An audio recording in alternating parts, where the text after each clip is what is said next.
To bear arms or not to bear arms? That's part of our conversation this morning with Mr. Falana, who is a senior advocate of Nigeria, and he's been quite forthright when it comes to human rights. Thanks for joining us this morning. Thank you very much.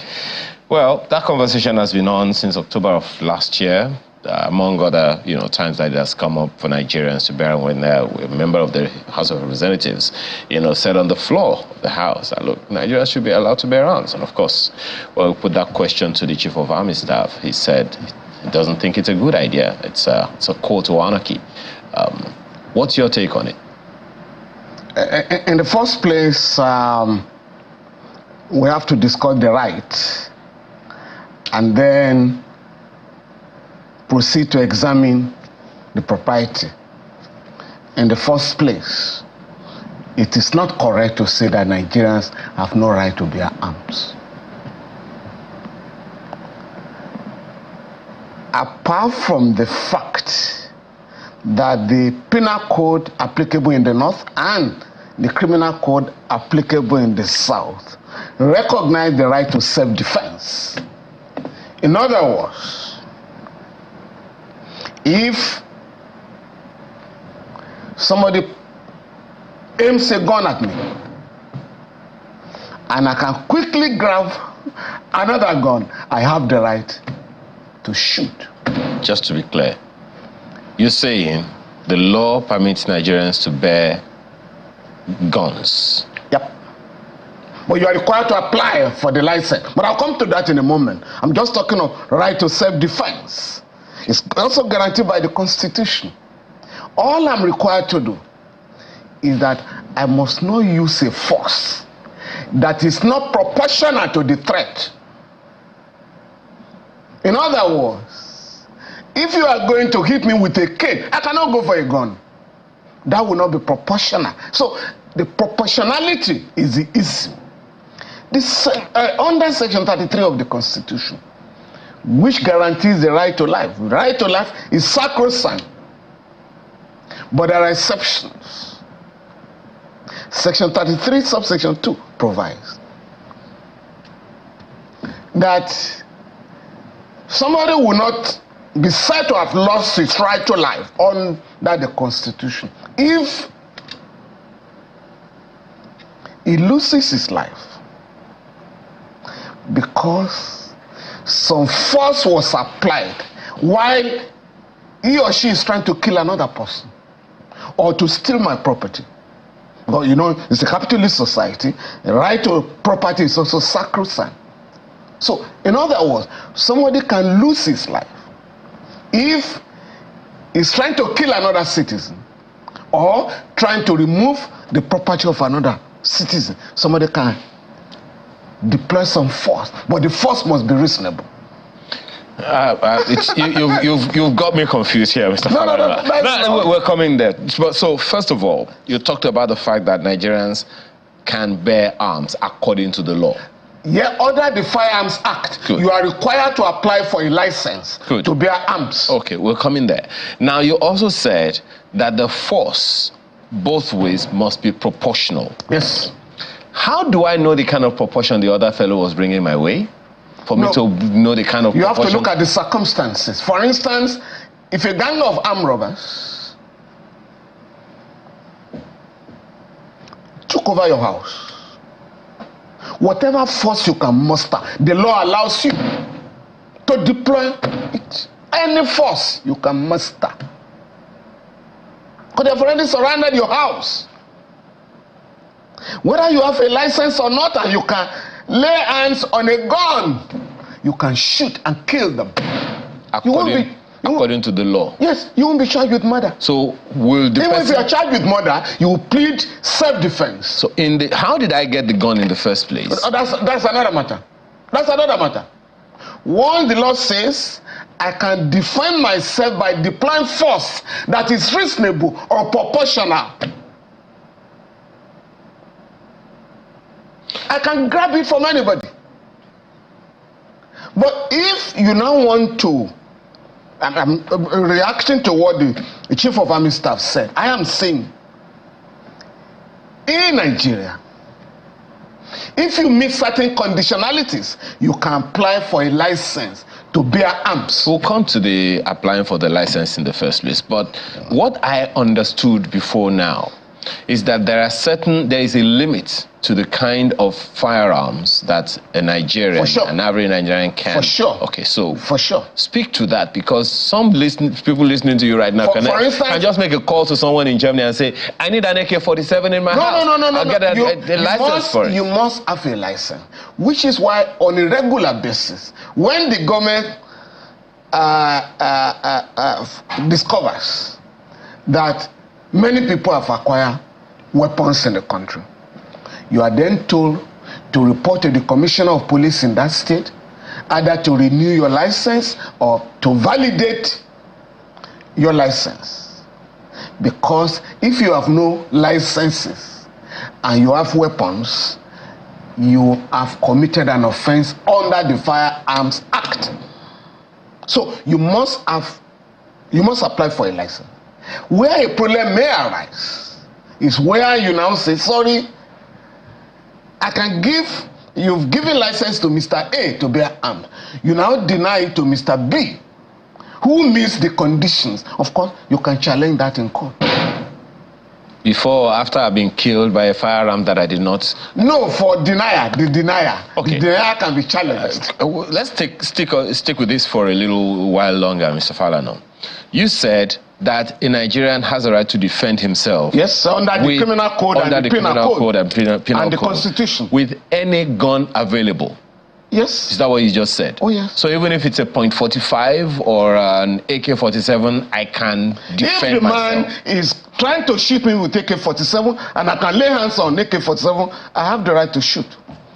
To aim and kill him before he kills me. That's the law. Okay. But what is not permitted, okay, in any society is unregulated licensing of bearing arms, which is it's a major problem in the United States today. That even madmen and women can acquire guns and start killing people, shooting children in school. But how do we know who has a right to it? You said every Nigerian does have a right to it. Now, how does the law coin it to say, okay, this category of persons cannot have a firearm? For instance, the law is saying, if you have been convicted in the last 5 years for, certain offenses, you will not be allowed. If you are a person of intemperate habits, you will not be given a license. If you're under 17, you will not be given a license, and so on and so forth. But if you meet the conditions and you are said to be responsible, you may be given a license, but they won't give. I was talking to a police officer one day, a senior police officer. Man, I'm trying to acquire a license. I have a lot of threats to my life. He said, no, they won't give you. I said, why? He said, because the government will believe that you may just fire, a government official one day. I said, no. But the government will have to find out. I mean, of course, the person must not be a person of unsound mind. It's in the law. To say, Nigerians have no right to bear arms is not correct. So what Nigerians who meet certain conditions can bear arms. But what is ideal, what is important, which has brought this argument? And if I understand the position of the Chief of Army Staff, I think he's opposed to unregulated license. But for them to discourage Nigerians from applying for licenses or from acquiring weapons illegally is to have a collective approach. How about to defend our people? Okay. Every citizen is entitled to his or her right to life. And I have gone to court where a man was killed in 2011 in Kaduna, right? During a riot. The widow came crying. I said, no, madam, we'll go to court for you. And we approached the court. And the court awarded damages in our favor, on the ground that the government that should have prevented the riot failed in its duty. I also have done a case against Ghana where a 15-year-old Nigerian boy went to swim. No, he didn't swim, he didn't know how to swim, but the teacher made him to swim, and he got drowned. We approached the ECOWAS court. The court awarded a colossal sum of $250,000 in favor of the parents. Oh yes. Oh yes. So the government has a duty to defend the right to life of every citizen. Where the government fails, you are simply asking citizens to take care of themselves. But now, which is a dangerous situation. Which is what the Chief of Army Staff is also saying. It's a call to anarchy if we have to go on the tangent of getting everyone to bear arms. No, but they give arms to certain people. It's a class matter. They give guns to the rich to protect themselves and their properties. But as far as the law is concerned, what properties has a poor man got? A worker who is on 30,000 naira a month, even if the money is paid. But for the rich, the bourgeoisie, your life is so valued by the state. So you are given a license to bear arms. You are said to have met the conditions. But what is important, even if you give the license to everybody, not every Nigerian can raise the money to acquire weapons. So therefore, we must compel the government to provide for the security of every citizen. It's so stated in the Constitution. The security and welfare of the people shall be the primary purpose of government. Section 14. Let's explore that last point you just made now, when you talk about the bourgeoisie being empowered. Yes.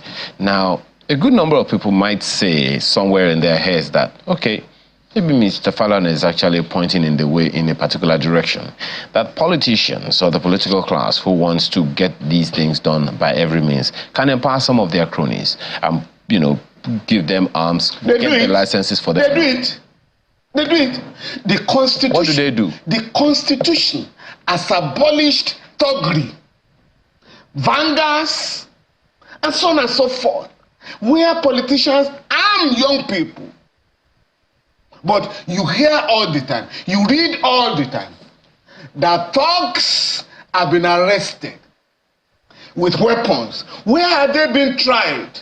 Nowhere. Nowhere. So, the volume of weapons in the country will have to be blamed. The political class will have to be blamed for it. Now, what has the Senate done now? They summoned the NSA and the service chiefs to do what? To discuss problems that you know about. In those areas, in those two local governments in Plateau, where this unfortunate incident occurred, you have police stations, you have the offices of the State Security Service. Don't you know, SSS officials are in every local government. So what happened? What happened?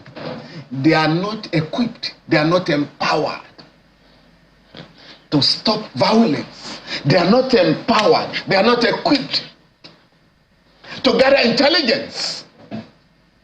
So I'm going to challenge the National Assembly, the Senate. It's not enough to summon service chiefs. After the meeting, can we decide as a people that we want to empower the police in our country to police the society? Look, just imagine the budget of the National Assembly was 178 billion naira. It had been raised to 344 billion naira, and the president signed the budget into law 2 days ago. Can you say such a country cannot equip the police if it is committed to do so? Just a quick thing about the communities in Plateau State that you mentioned. Yes. The governor of the state said, the same thing about some, about 64 communities or thereabout being occupied, by non-state actors, or so to speak. And and a number of people, and you also heard him when, before the comment that, when we came live, talking about the fact that he didn't accuse the previous government of not having political will, but he's asking for this government to muster the political will to do the needful by the people in those communities. Now, when you hear that kind of rhetoric, the question in my mind is, Mr. Falana, What do we need the political will for when the constitution and the law is clear about what the security agencies need to do? No, I am saying the security agencies are not equipped. Is that the political will? Yes. If the political will is mustered today, we can stop these illegal, unlawful killings. Could you please define political will? Because I don't know. All right. I have just given you an instance whereby the president sent a budget to the National Assembly. For legislators, federal legislators, your budget will be 170 billion.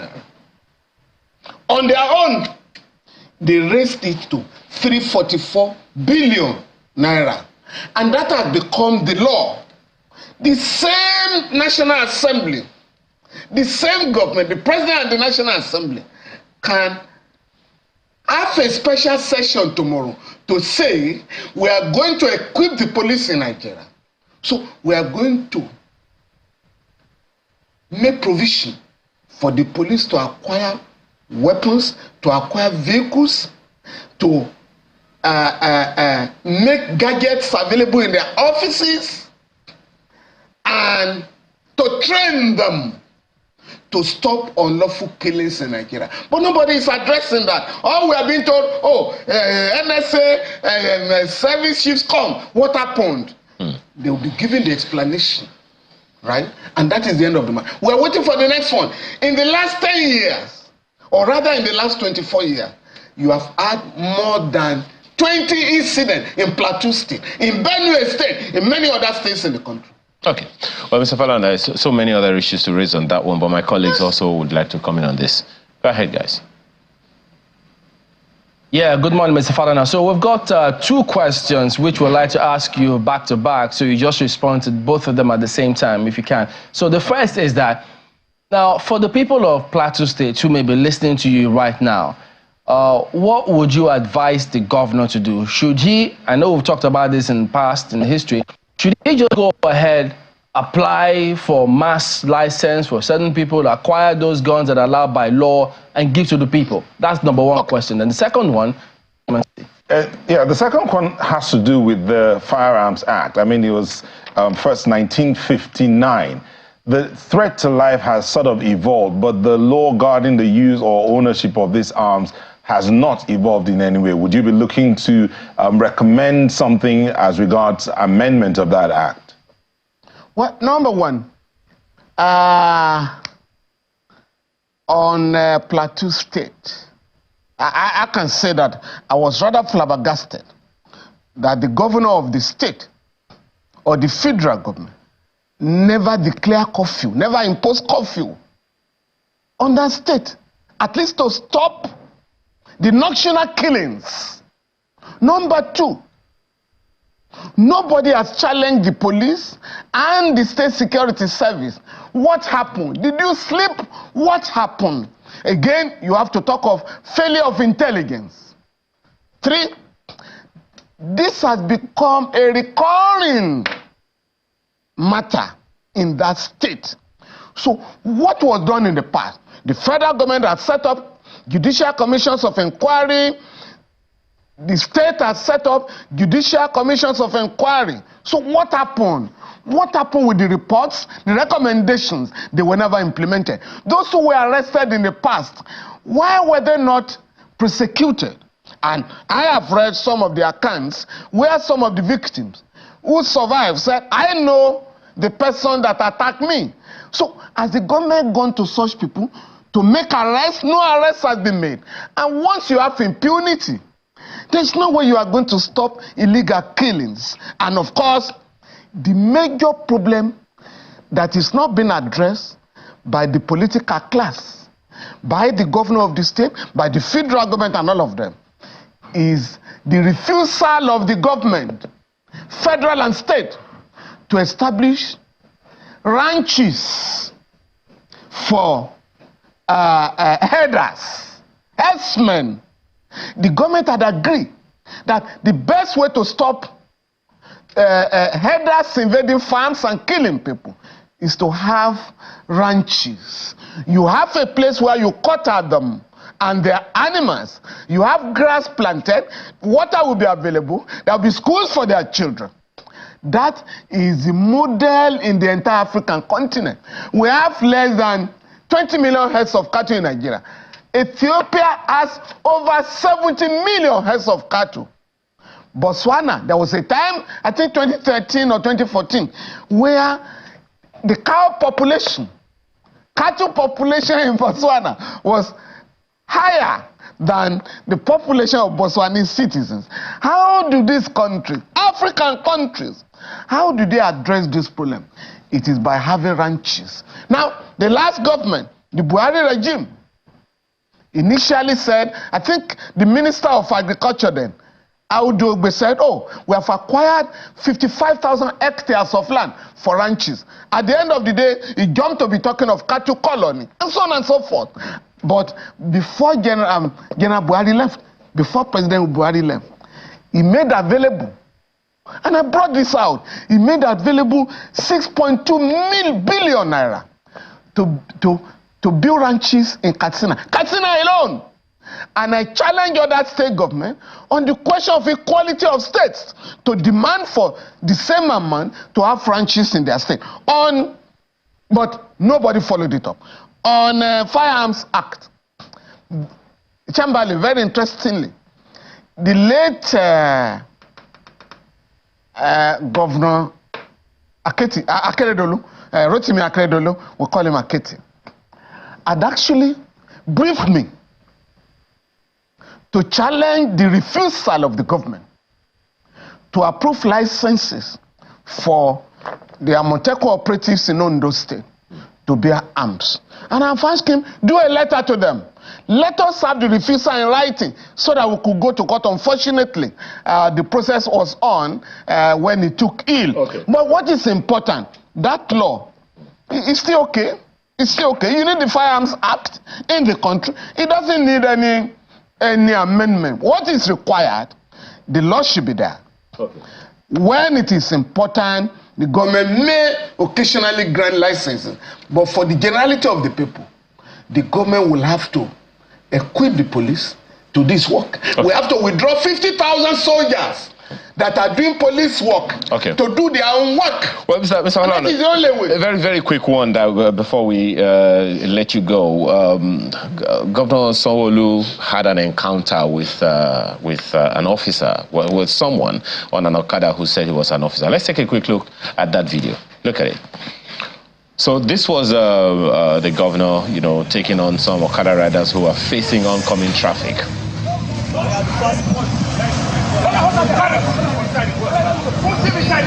Who's in there? You people that you are copying it. When you arrest for this, some of the passengers are pushing that too. Then you know. Madam, they got it, you're facing Okada, and they're taking you one way. And you put it on Facebook, on a road that are done. Is it good? And they will not hit you, you go and fall and you die. They'll say government killed you. What a shame. And we're all praying that you have a better country. Post it and tell people, this is what the kind of thing that you see. In 20 minutes, I'm sure they will still carry another person. How do you respond to that? But the interesting part of that is where he arrested a soldier and asked that the guy would put in a vehicle, and the fellow was saying he was a soldier and was saying, look, that's the more reason why I should arrest you. Can you speak to that very quickly? Well, in our country, men of the armed forces believe, as if we're still under a military dictatorship, that they are above the law. We're even lucky that no incident, there was no unfortunate incident. Last year, August,